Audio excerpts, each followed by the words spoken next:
सिलसिला जारी है उसकी पर्सनल सिक्योरिटी गार्ड्स के हवाले से।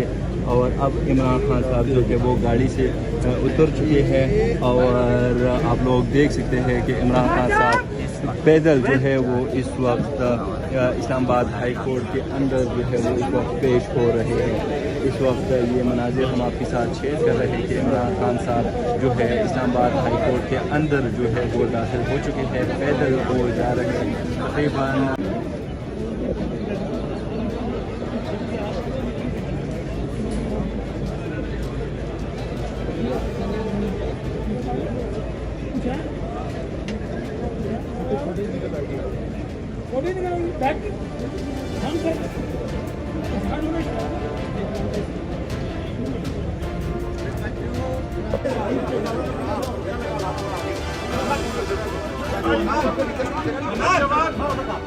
भाई